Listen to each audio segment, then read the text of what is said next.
Arkadaşlar kanalıma hoş geldiniz tekrardan. Bu yelekleri çok soran oldu. Videosunu istiyorlar.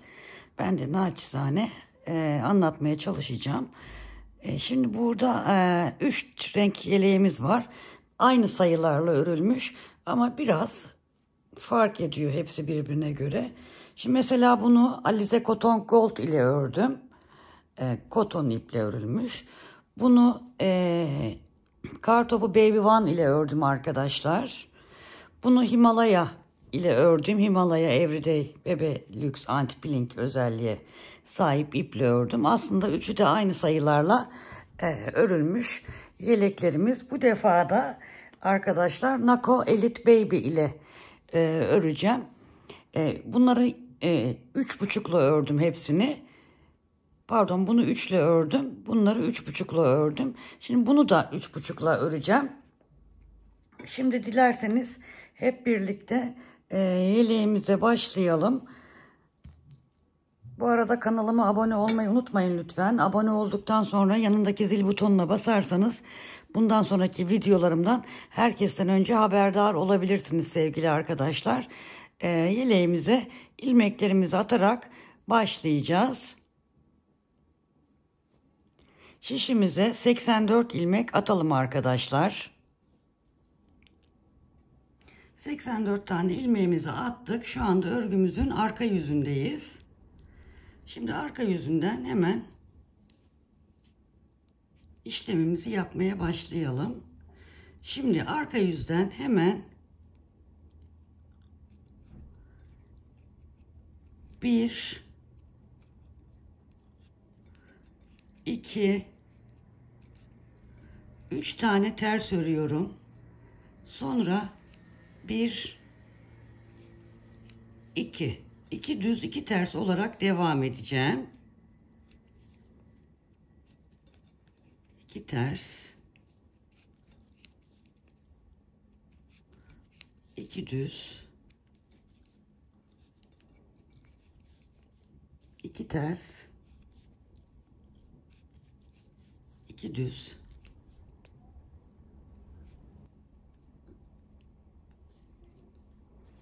2 ters, 2 düz, sıra sonuna geldik ve 3 ilmeğimiz ters.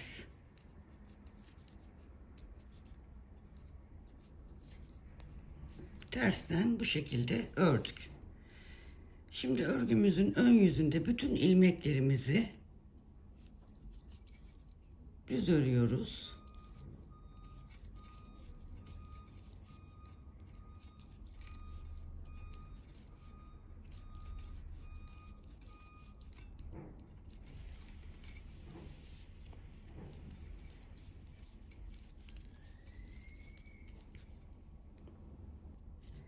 Sıra sonuna geldik. Son bir ilmeği örmeden şişimizi alıyoruz. Şimdi arkada örmeden aldığımız ilmeği ters örüyoruz. Bu kenar ilmeğimiz. Sonrasında 2 ters 2 düzümüz var arkadaşlar. Şimdi 2 tersle başlamıştık arkada. Hemen bu 2 tersi örmeden şişimize geçiriyoruz. İpi öne atıyoruz. 2 ilmeği düz örgü olarak örüyoruz. İpi kendimizden tarafa çeviriyoruz. Ters gördüğümüz 2 ilmeği örmüyoruz. İpi öne atıyoruz. 2 ilmeği düz örüyoruz. İpi kendimizden tarafa alıyoruz. 1 2 ilmeği örmüyoruz. İpi öne atıyoruz. 2 ilmeği örüyoruz. İpi kendimizden tarafa alıyoruz. 2 ilmeği örmüyoruz. İpi öne atıyoruz. 2 ilmeği örüyoruz. İpi kendimizden doğru alıyoruz. 1 2 ilmek örmüyoruz. İpi arkaya atıyoruz. 1 2 örüyoruz. 2 örmüyoruz. 2 örüyoruz. 2 örmüyoruz. 2 örüyoruz. 2 örmüyoruz. 2 örüyoruz. 2 örmüyoruz. 2 taneyi örüyoruz.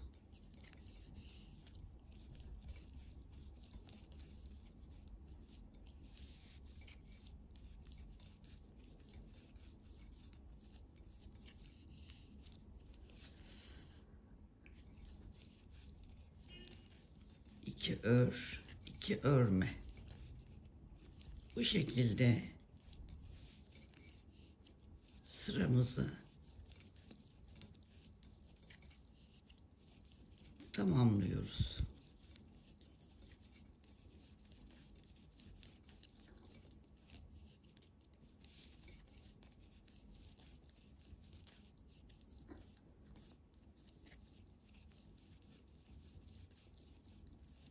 İki örmüyoruz. 2 örüyoruz. 2 örme.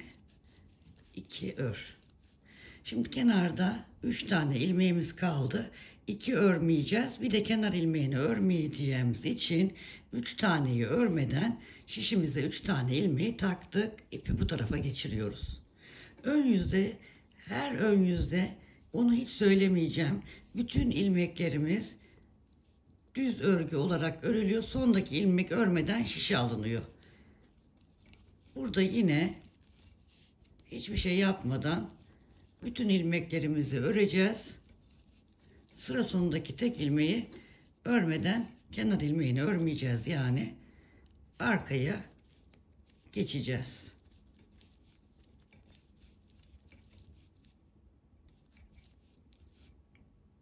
Örgümüzün arka yüzündeyiz.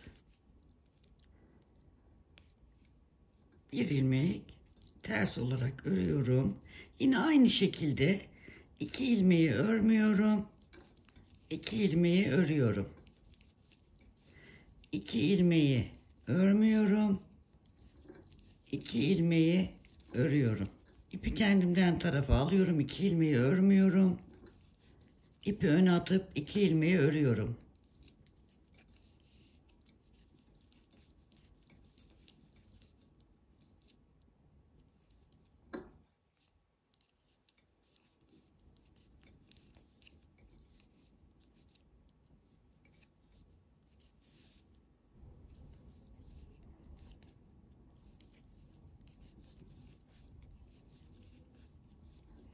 Son 3 tane ilmeği örmüyoruz. Dönüyoruz. Şimdi ilk iliğimizi açalım arkadaşlar. 1, 2, 3, 4 tane düz örelim. Bir tane dolayalım. Şu düz ve haroşa örgü ikisini bir alıp düz şekilde örelim. İlk iliğimizi açalım. Diğer bütün ilmeklerimiz düz örgü olarak devam edecek. Sondaki ilmeği, kenar ilmeğini örmeden alıyoruz. Artık onu da söylemeyeceğim. Örelim, arka tarafa geçelim. Arka yüzdeyiz. Diğer arkalar gösterdiğim gibi yine bir ters örüyoruz. 2 tane örmüyoruz. 2 örüyoruz. 2 örmüyoruz. 2 örüyoruz. 2 örme. 2 ör.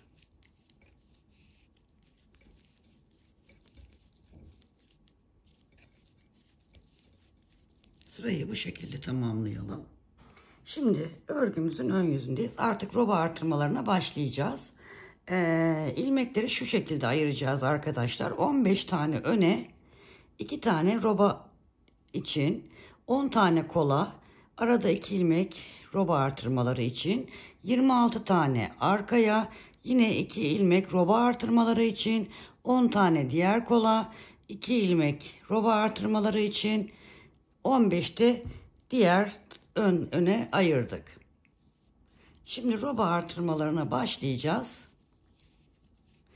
Yine önde bütün ilmeklerimizi düz olacak şekilde örüyoruz arkadaşlar.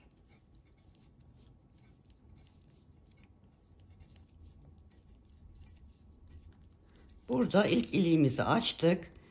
1, 2, 3 tane şurada haroşayı gördükten sonra ilk iliğimizi açtık. Bundan sonraki haroşa ilik aralarımızı şurada gördüğümüz haroşaları sayacağız. 13 diş haroşa sırasıyla iliklerimizi açacağız arkadaşlar. Onu unutmayalım.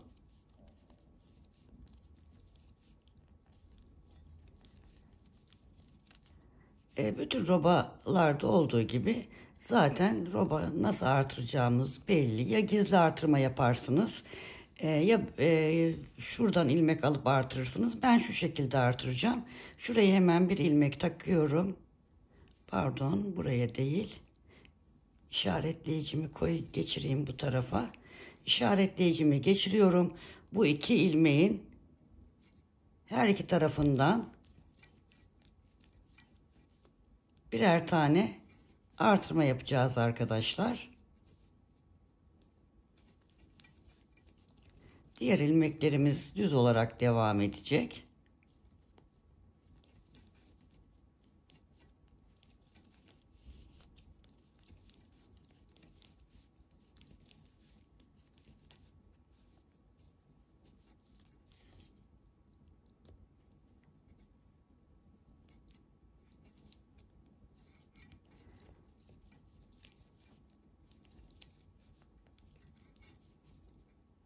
Bu şekilde bu sırada da işaretlediğimiz iki ilmeğin yanından sağından ve solundan birer tane artırma yaparak bu şekilde sıramızı tamamlayalım.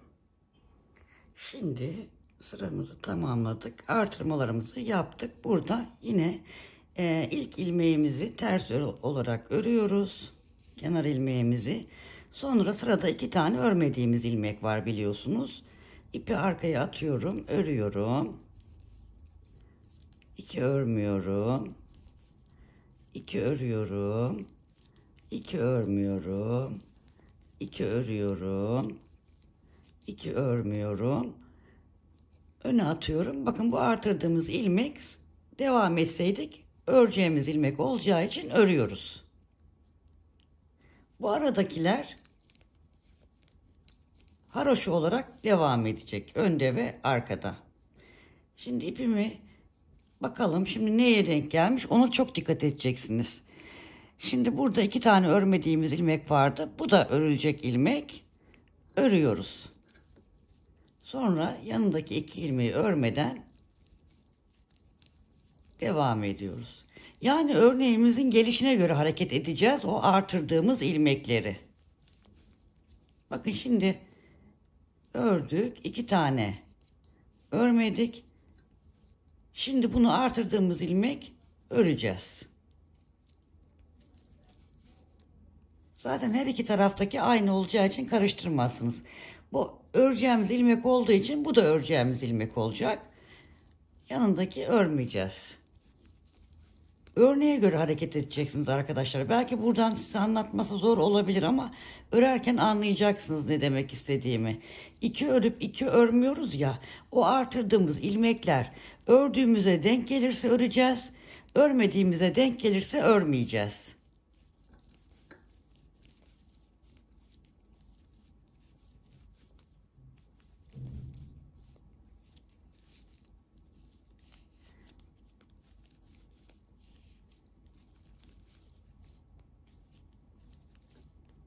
Bakın yine örmeye denk geldi, ördüm.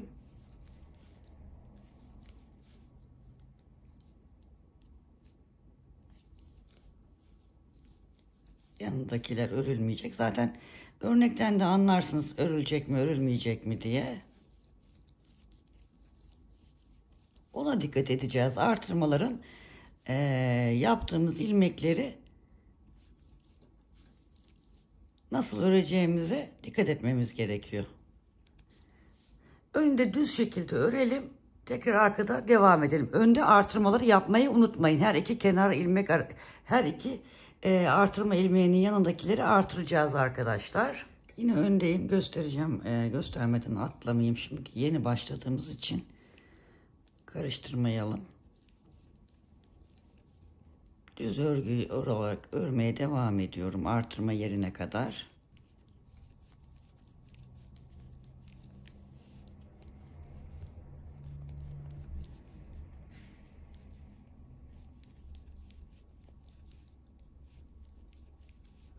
Evet. İşaretleyiciyi gördükten sonra hemen bir tane artırıyorum. İşaretleyicimi şişe geçiriyorum. Yine düz örgü örmeye devam ediyorum. Artırmalarımı yaptım. Diğer işaretleyicilerin yanından da bu aradaki 2 ilmek var ya arkadaşlar, onun her iki tarafından artıralım. Arkada tekrar birlikte devam edelim. Şimdi örgümüzün arka yüzündeyiz. Bir tane kenar ilmeğimizi örüyoruz. 2 tane örmüyoruz. 2 örüyoruz. 2 örüyoruz. 2 örmüyoruz. 2 örüyoruz. 2 örmüyoruz. 2 ilmeği, bak bu artırdığımız ilmek de örüldü.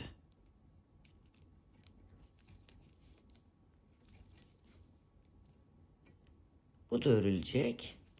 Çünkü burada örüldü, burada da örülecek. 2 tane ördük.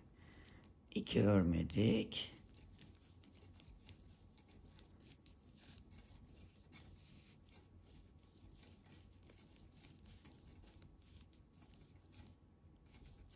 İki ördük.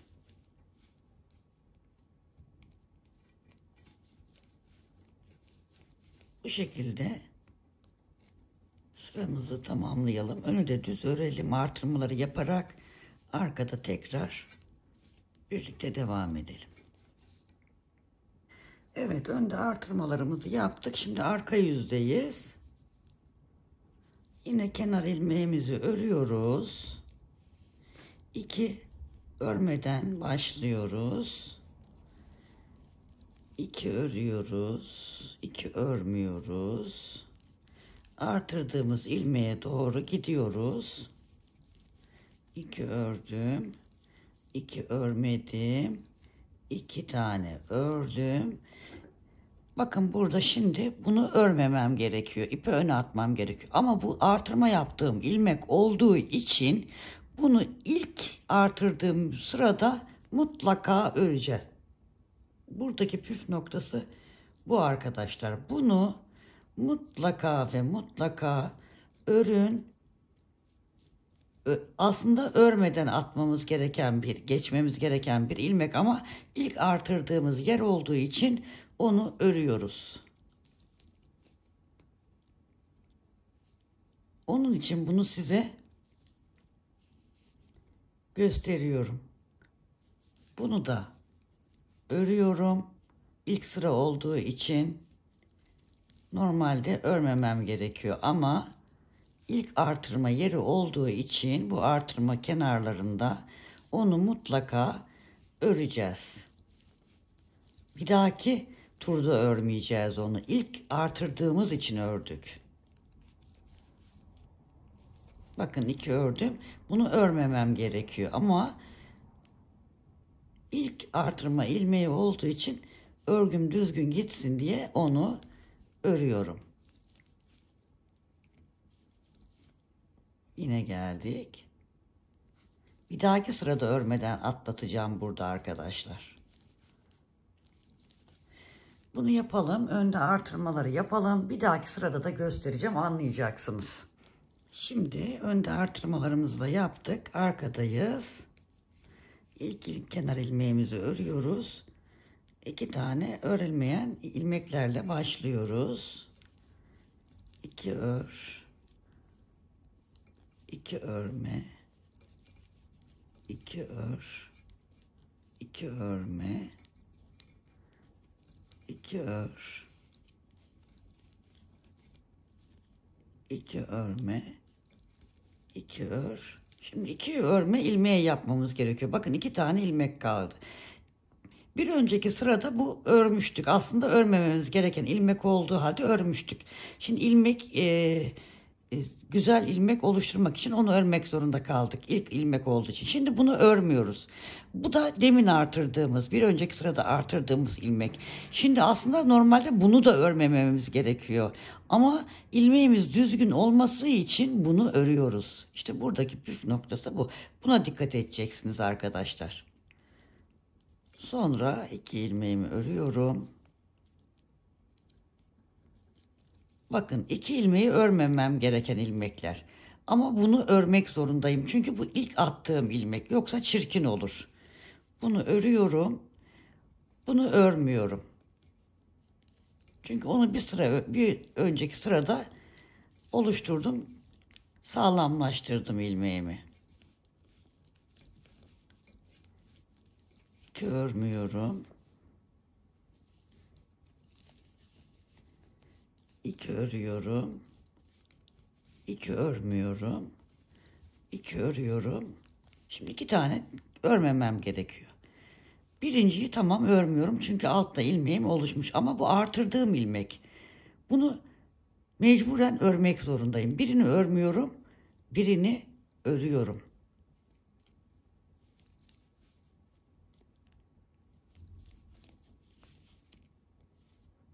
Burada da aynı şekilde bu yeni attığım ilmek olduğu için bunu örüyorum.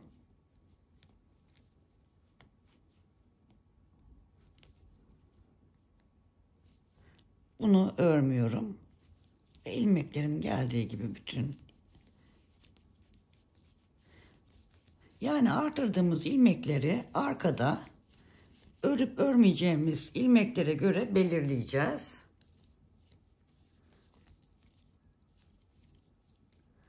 Şöyle bakalım.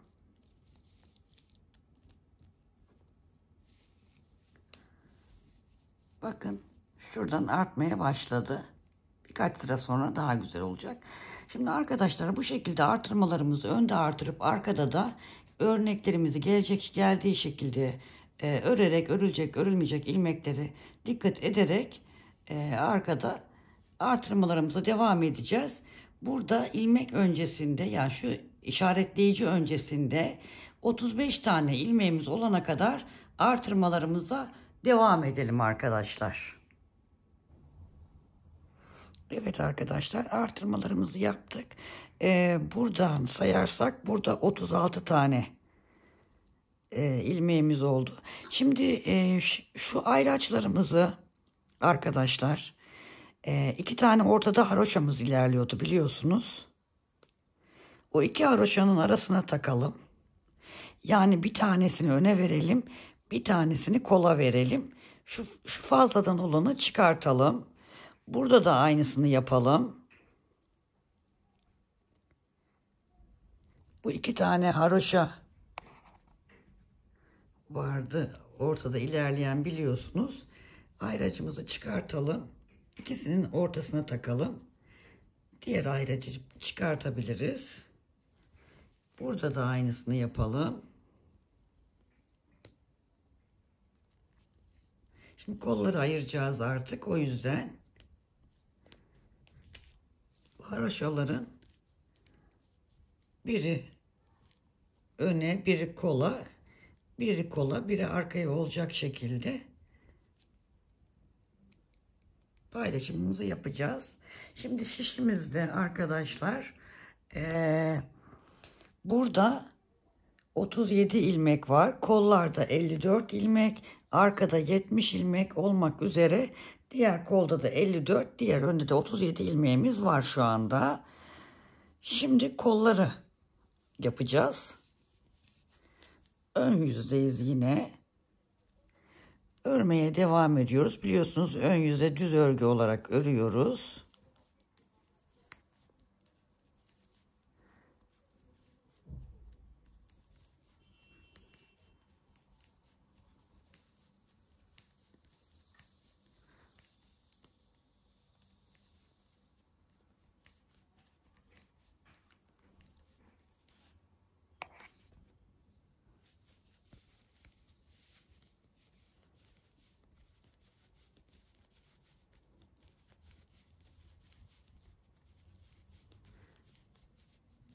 Şimdi kolları ayırmadan önce bu sırayı tamamen bir dümdüz örelim. Arkayı da modelimizi uygulayarak örelim. Sonrasında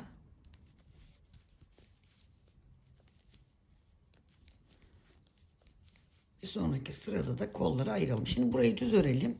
Arkayı da örneğimizin gerektirdiği şekilde örelim. Tekrar ön yüzde buluşalım. Evet arkadaşlar, robamız bitti. Şimdi bu sırada artık kolları ayıracağız. Ne yaptık bu sırada? Yani bundan önce hiç artırma yapmadan önde düz ördük, arkada modeli uyguladık, geldik. Şimdi kolları ayıralım. Bunun için yine ön yüzde olduğumuz için düz örgü olarak örüyoruz.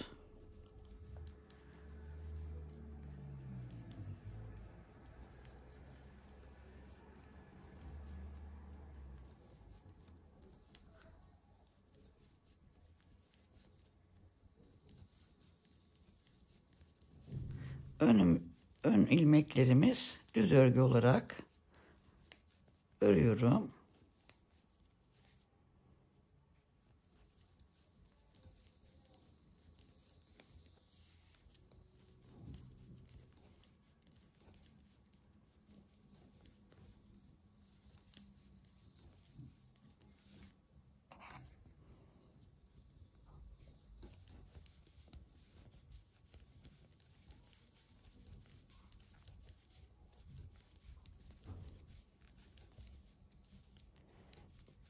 Kol için başlangıç yerine geldim. İşaretleyeceğim kalsın.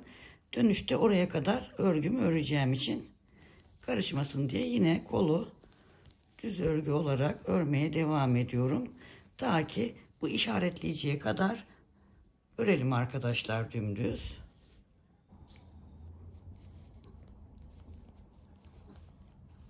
Kol ilmeklerini bitirmek üzereyim. Evet, bitti.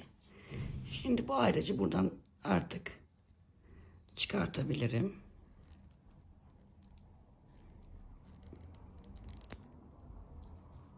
Dönüyorum arkadaşlar. Yine kol ilmeklerini ters örgü olarak örüyorum. Önde düz oluşturmak için burayı modeli uygulamadan sadece ters örgüyle örüyorum.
Evet, işaretleyicimin olduğu yere geliyorum.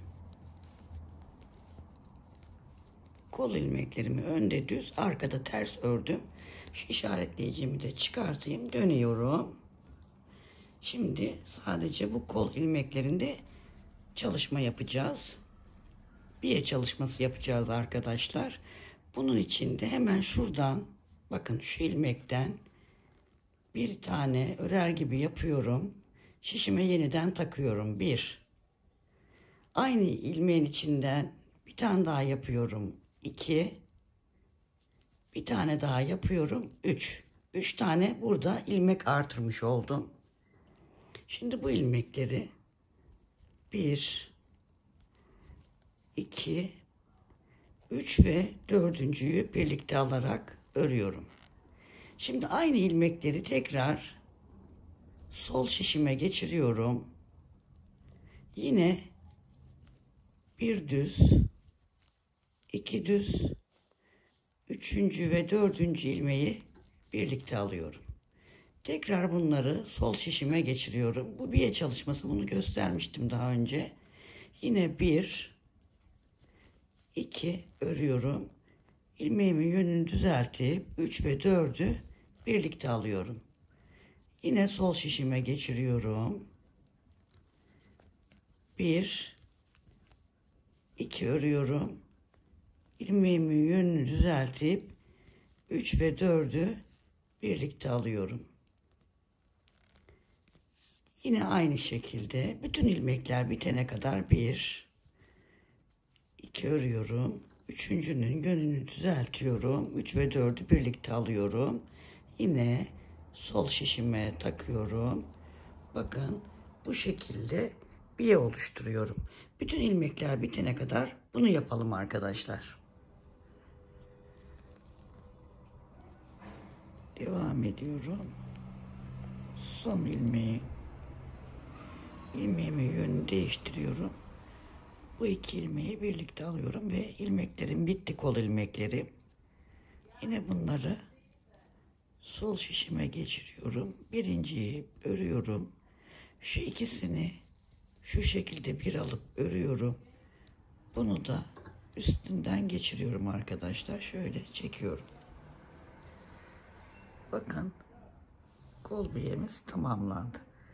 Şimdi tığla birleştirme yapacağız arkadaşlar. Örgümüzün arka yüzünde bakın hemen şöyle şu şekilde tersini çevirdim. Şurada bir biye başlangıç yerimden hemen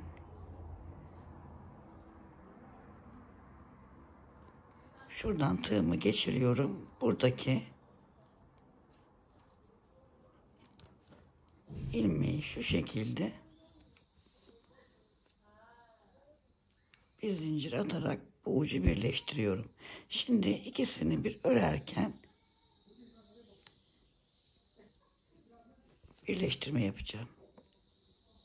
Şu şekilde arkadaşlar tutuyorum. Tığla dikiş yapmış oluyorum yani. Şu şekilde.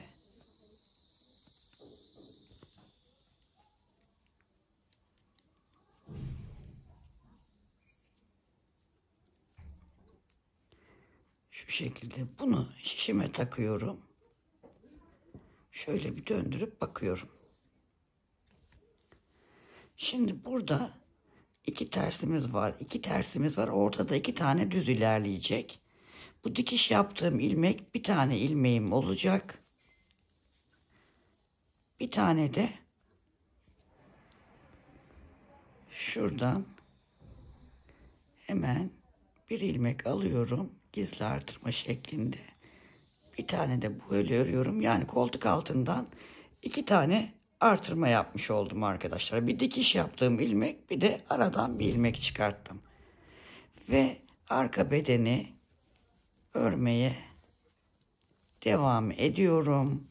Diğer kolda da aynı işlemi yapacağım. Sonra diğer ön yüzü kalan ön ilmeklerimi de öreceğim.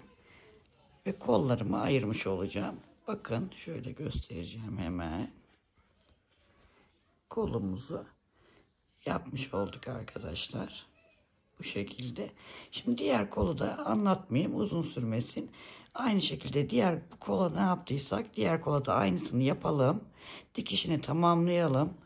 Ve buradan ön ilmeklerimizi de dümdüz düz örgülü örelim. Arkada tekrar birlikte devam edelim. Evet. İki kolu da aynı şekilde yaptık. Şimdi örgümüzün arka yüzündeyiz. Burada örnekli kısma geçeceğiz. Bir müddet arkada örnek. Şöyle göstereyim. Şu kısımları yapana kadar bir müddet bu şekilde sadece örneği uygulayacağız arkadaşlar. Şeyi göstereceğim burada. İki tane ilmek artırdık. Onu göstereyim.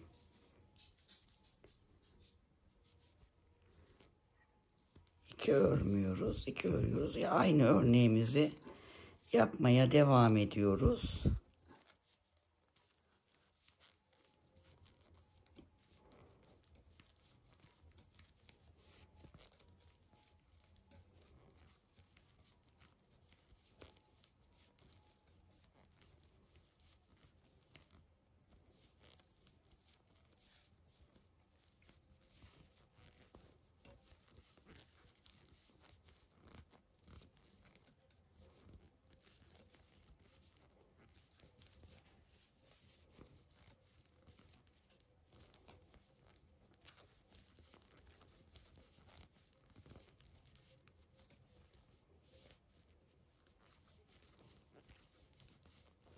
Evet, o 2 ilmekte arkada örülmeyecek ilmek, önde düz olarak öreceğiz.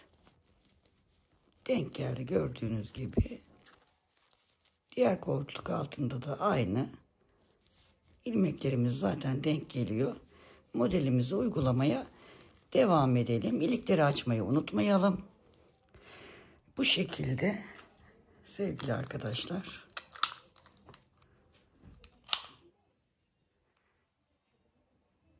5,5 santim kadar örelim. 5 santim pardon örelim. Bu şekilde arkada örneğe koyalım. Önde düz örgü olarak örelim. Şu kısmı bir örelim 5 santim. Evet, örgümüzün o kısmını tamamladık. Bakın gördüğünüz gibi arkada modeli uyguladık. Önde düz ördük. Şimdi arkadaşlar şu modelleri yapmaya geldi. Oldukça basit. Kafanızı karıştıracak gibi gözükse de oldukça basit. Bunun için hemen şu koltuk altına bakıyoruz. İşaretleyicilerimizi takacağız. Bakın koltuk altında şurada 2 ilmek düz olarak gidiyor. Bu ve yanındaki ve diğer yanındaki düz ilmeklerimiz var. Burada 10 tane ilmeğimiz var. Bu düzlerin yanından hemen işaretleyicilerimizi takacağız. Bu örgümüzün bu modele uygulayana kadar buradan çıkartmayacağız bunları, kafamız karışmasın diye. Çünkü bu önde düz, arkada model olarak uygulayacağız bu 10 tane ilmeği. Bunun hemen sağında 6 tane ilmeğin olduğu yere bir işaretleyici taktım.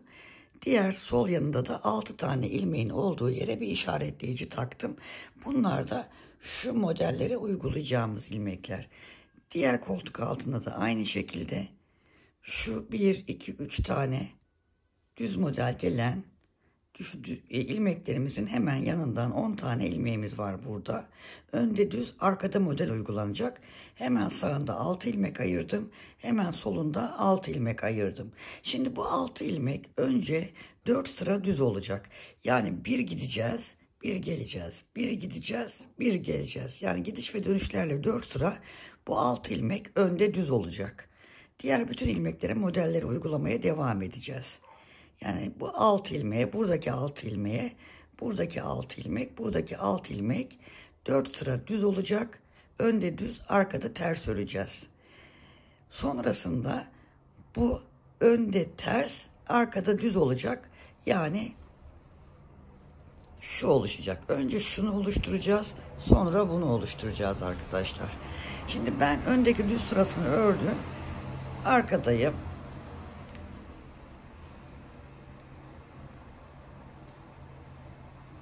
Oldukça basit aslında. Kafa karıştıracak gibi gözükse de.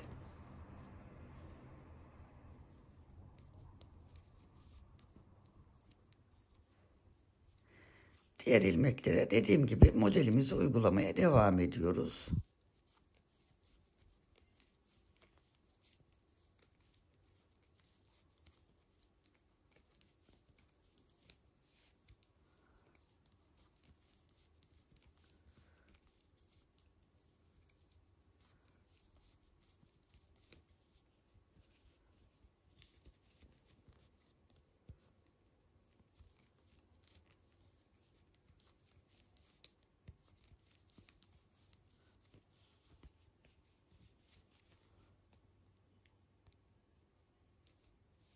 Bu örmeyeceğiz. Şimdi bu 6 ilmeğe geldik.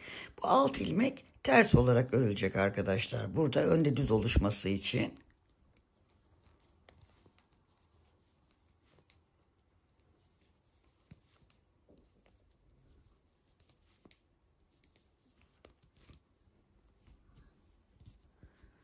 Şimdi ortadaki 10 tane ilmeğe geldik. Buna modelimizi uygulamaya devam ediyoruz. Bakın ilk önce örülmeyen ilmeklerimiz geldi. Sonra örülen.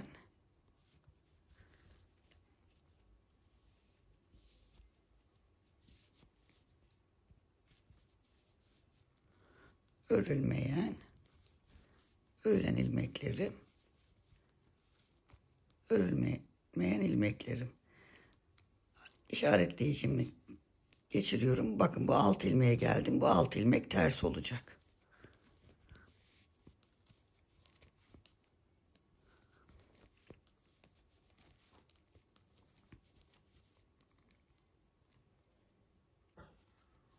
Sonra modelimi uygulamaya devam ediyorum.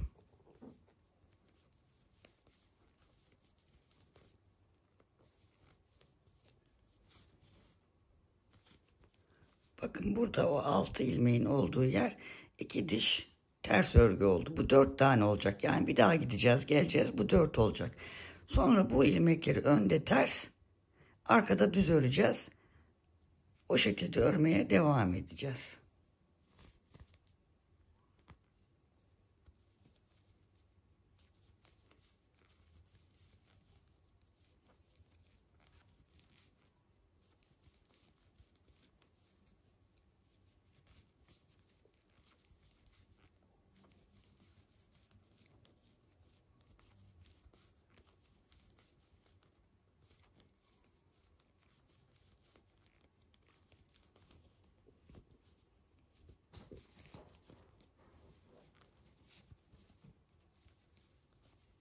Arkadaki ilmeklerimizi örüyoruz.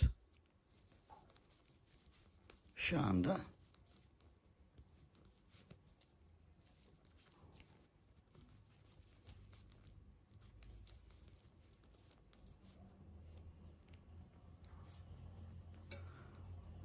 İşte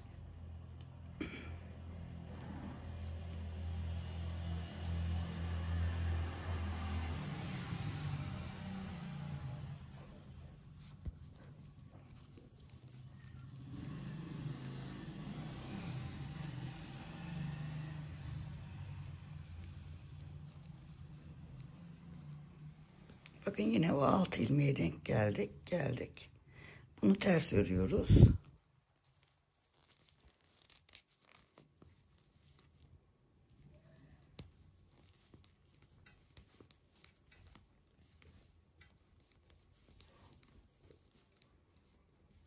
On tane ilmeğimize denk geldik. Şimdi bu 10 tane ilmek hiç değişmeyecek.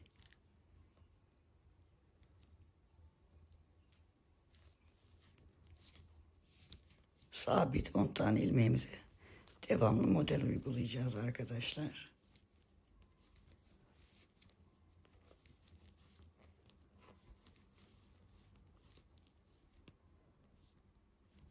Evet, diğer 6 ilmeğe geldik. Ters olarak örüyoruz.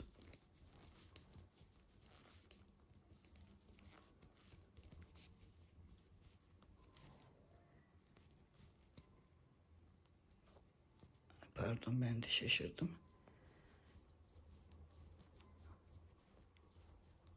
Ters olarak örüyoruz. Sonra modeli uygulamaya devam ediyoruz.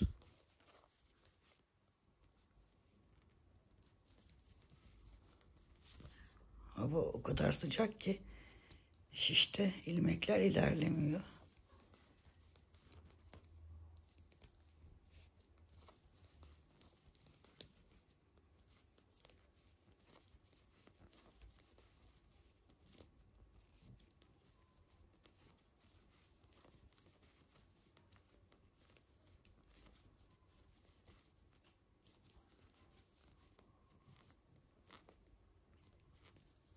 Evet, 2 sırayı yapmış olduk. Yani bir gittik bir geldik. Şimdi aynı şekilde zaten önde hep düz örülüyor.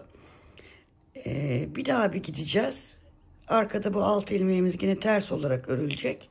Sonrasında bu şurada 2 tane tersimiz var. Bu 4 tane olunca, yani 4 sıra gidip geldikten sonra bu 6 ilmeğimiz önde ters, arkada düz olarak öreceğiz. Sonra diğer artırmaya geçeceğiz. Onu da göstereceğim. Şimdi bunu bir sıra daha gidelim, bir sıra daha gelelim, düze tamamlayalım. Sonrasında bu 6 tane ilmekleri önde ters, arkada düz olarak örelim. Sonra tekrar anlatacağım. Evet arkadaşlar, bakın 6 ilmeği 4 sıra düz, 4 sıra ters olarak tamamladık. Şimdi burada artık ilmekleri artırarak yapacağız. Nasıl yapacağız? Her bu işlemden sonra şu ayracımızı çıkartacağız.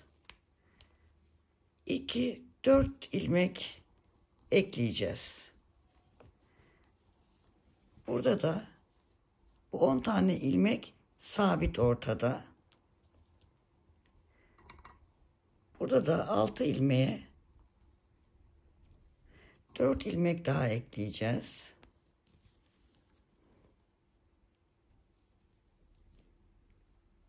Altı ilmeğe 4 ilmek ekliyoruz. Her tarafta ayraçlarımızı ona göre yeniden takıyoruz.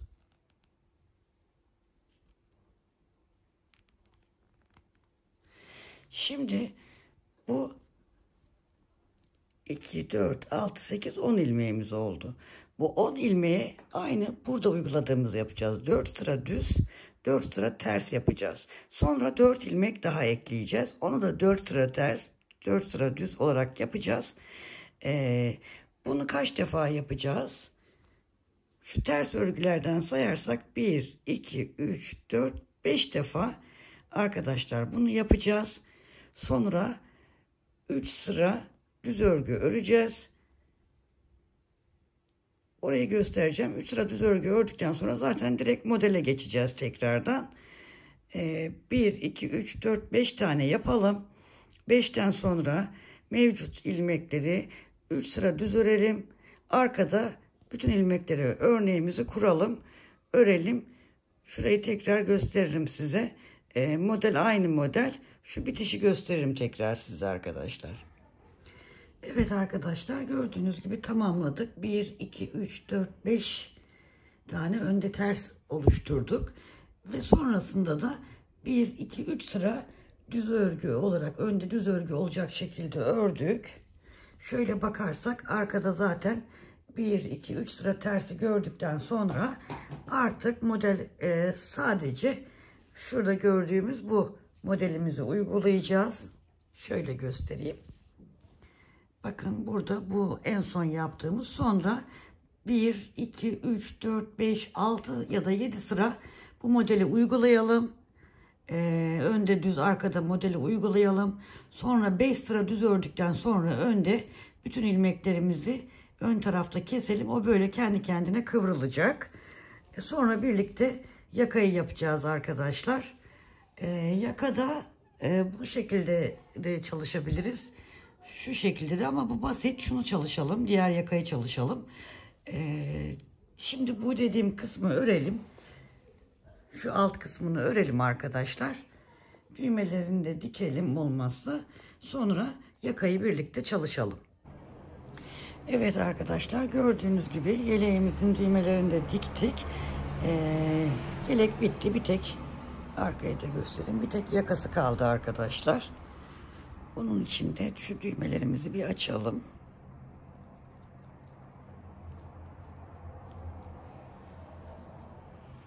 Örgümüzün bu arka yüzünden ilmek alacağız. Yakayı yeleği 3,5'la ördük arkadaşlar, biliyorsunuz. Yakayı da 3 numaralı şişle öreceğim. Şimdi şurada ilik açtığımız yer var. Şurası, hemen şuradan başlayacağız. İlmek toplamaya. Burası örgümüzün arka yüzü, unutmayın. Yaka kıvrılacağı için bu şekilde düz yönü öne gelmiş olacak.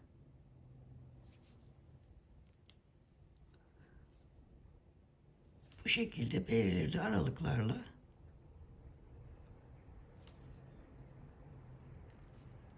ilmek alacağız. Belirli bir sayı yok arkadaşlar.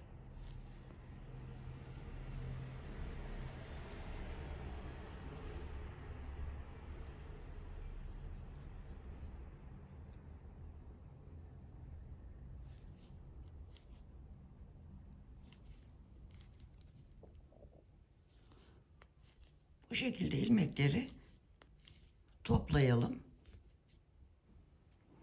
Evet, son 5 ilmeğimiz kaldı. 3 tane haroşa örüyorum. 2 tane ters örüyorum.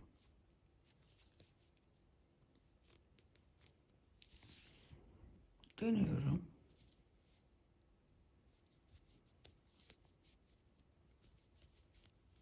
İki düz örüyorum. 3 tane haroşa örüyorum. Bir tane düz örüyorum. Düz ördükten sonra şu yanındaki ikinci ilmeğin yanından hemen bir ilmek kaldırarak bir artış yapıyorum ve o ilmeği de örüyorum. Düz örgüyle devam ediyorum.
Şimdi 6 ilmek kalana kadar düz ilmek ördüm. Burada bir düz ilmeğim var. Yine bu sefer bu ördüğüm ilmeğin altından bir ilmek çıkarıyorum. Onu da örüyorum ve düz ilmeğimi örüyorum. 3 tane haroşa örüyorum. 2 tane ilmeği örmeden şişime geçiriyorum, dönüyorum. 2 ilmeğimi ters olarak örüyorum. 3 ilmeğimi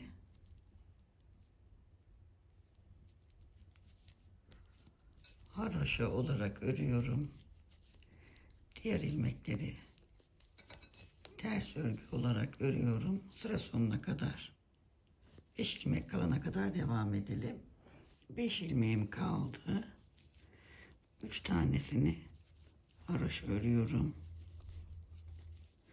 İpi kendimden tarafa çeviriyorum. 2 taneyi örmüyorum. Dönüyorum.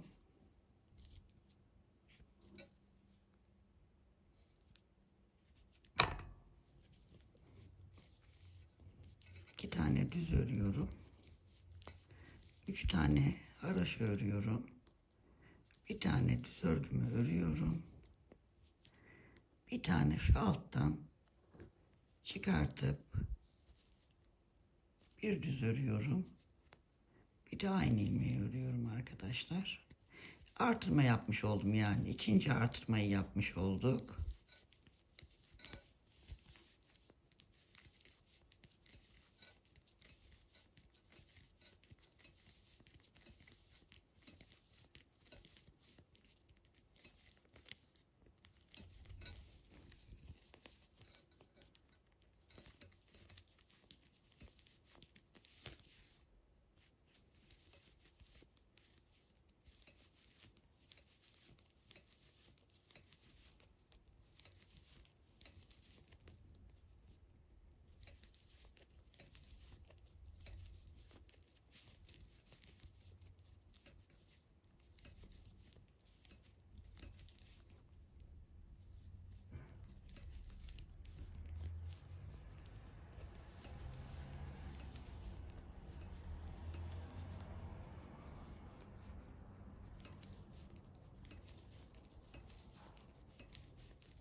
Üç, 6.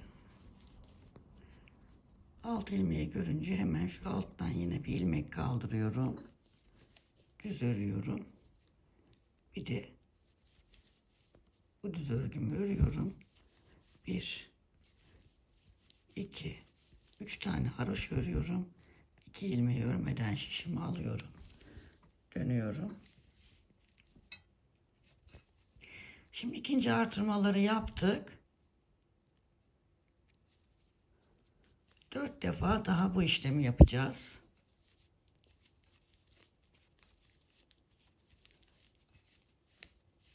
Dört defa bu şekilde yapalım arkadaşlar. Sonra anlatmaya devam edeceğim. 4 tane artırmayı yaptık. Yine ön yüzdeyiz. Örgümüzün ön yüzündeyiz. Yakamızın. 2 tane düzümüzü ördük. 3 tane haroşamızı ördük. Bir tane düzümüzü ördük. Ve şuradan bir ilmek kaldırıyoruz. Yine 5. artışı yapıyoruz. Sonrasında 1, 2, 3, 4, 5, 6, 7 tane örelim. Bir tane daha kaldıralım. 1, 2, 3, 4, 5, 6, 7 tane örelim. Hemen şuradan bir tane daha kaldıralım. Artıralım yani. 1, 2, 3, 4, 5, 6 ve 7 tane örelim.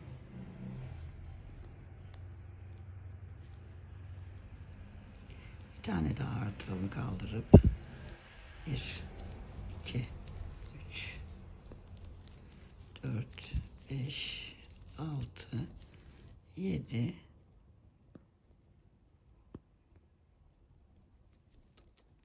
bir tane daha.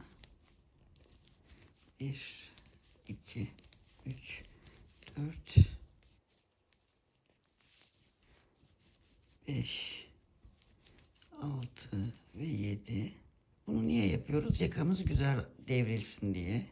Yani şurası kasmasın diye. 2, 3, 4, 5, 6, 7. 1, 2, 3, 4, 5, 6, 7 tane yapalım.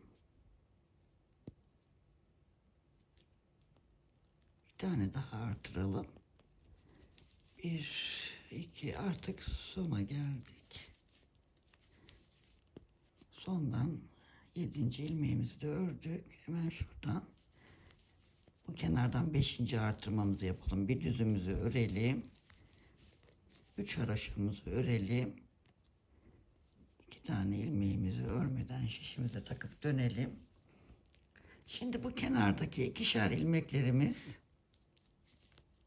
devam edecek. Bu şekilde diğer bütün ilmeklerimizi haroşa örgü olarak öreceğiz. Her iki yüzde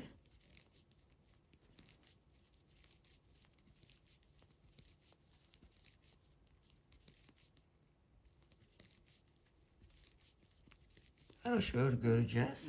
Şu şekilde. 3 diş haroşa sırası ördükten sonra önde keselim arkadaşlar. Ve yeleğimizi tamamlayalım. Bunda da ilmekleri şişe taktıktan sonra 5 sıra düz örgü örelim. Keselim. O kendiliğinden kıvrılıyor zaten. Bunu yapmak isteyenler de o şekilde yapacaklar. Evet arkadaşlar, yeleklerim gördüğünüz gibi bu mavi yeleği ördük. Bitti. Yakayı da yaptık. Yaka da oldukça güzel bir yaka oldu. Yapacak arkadaşlara kolay gelsin diyorum. Lütfen kanalıma abone olmayı unutmayın arkadaşlar. Abone olduktan sonra yanındaki zil butonuna basarsanız bundan sonraki videolarımdan haberdar olursunuz. Yapacak arkadaşlarıma da kolay gelsin diyorum. Şöyle yeleklerimi yan yana koyalım. Şöyle gördüğünüz gibi çok hoş yelekler. Tekrar dediğim gibi bir sonraki videoda görüşmek üzere. Sevgiyle kalın. Hoşça kalın arkadaşlar.